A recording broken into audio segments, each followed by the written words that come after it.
Good morning সবাইকে। আজকে আমি একদম সকাল সকাল ঘুম থেকে উঠে গেছি আর স্নানও হয়ে গেছে। 7টার মধ্যে আমার স্নান কমপ্লিট আজকে। তার কারণ আমাদের বাড়িতে আজকে ভিট পুজো হচ্ছে। তো এখন আমি ফল তৈরি করতে বসবো। আর আমাদের বাড়ির ভিট পুজো হয়েছিল অগ্রহায়ণ মাসের শেষ দিনে, আর এতদিন পর আজকে বসেছি আমি এডিট করতে। আর এদিকে বাবা, দাদা আর যে মিস্ত্রিকে দিয়ে ঘর করাবে সেই মিস্ত্রি সবাই মিলে মাপঝোপ করছিল। পান পান আনে নাই তো।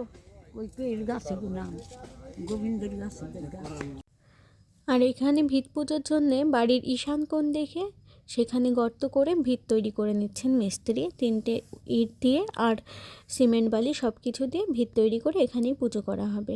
তো আমার তো খুবই ভালো লাগছিল যে কদিন পরে আমাদের নতুন ঘর হবে।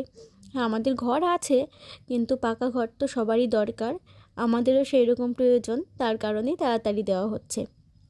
তো এখানে মা সব কিছু রেডি করছেন। আর এখানে দেখো পুজোও শুরু হয়ে গেছে। আর ওইদিকে দাদা, আমি দাঁড়িয়ে আছি, কারণ আমি অঞ্জলি দেব। আমি স্নান করেছি, দাদা এত সকালবেলা করতে পারিনি স্নান, তো ও অঞ্জলি দেবে না, আমি মা বাবা সবাই মিলে অঞ্জলি দেব।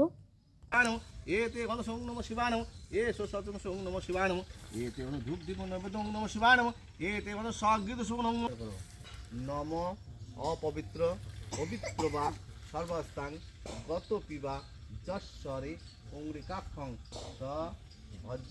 আর আমাদের পুজো হয়ে গেছে, আর দাদা প্রণাম করে নিল, যেহেতু অঞ্জলি দেয়নি তাই ও লাস্টে প্রণাম করলো। আর এখানে আমরা বাড়ির সবাই মাটি দিচ্ছিলাম, কারণ এখানে মাটি দিতে হয় না, কীরকম নিয়ম আছে। পুজোর পরে সবাইকে ফল প্রসাদ, মিষ্টি, আতপ চালের প্রসাদ দিয়ে দিয়েছি। আর এই পুচকু, ও মিষ্টি কিছুতেই খাবে না, তাও বেছে বেছে কয়েকটা মাত্র ফল খেলো। তো আজকের ভিডিওটি এই পর্যন্তই। তোমাদের কেমন লাগলো অবশ্যই জানিও।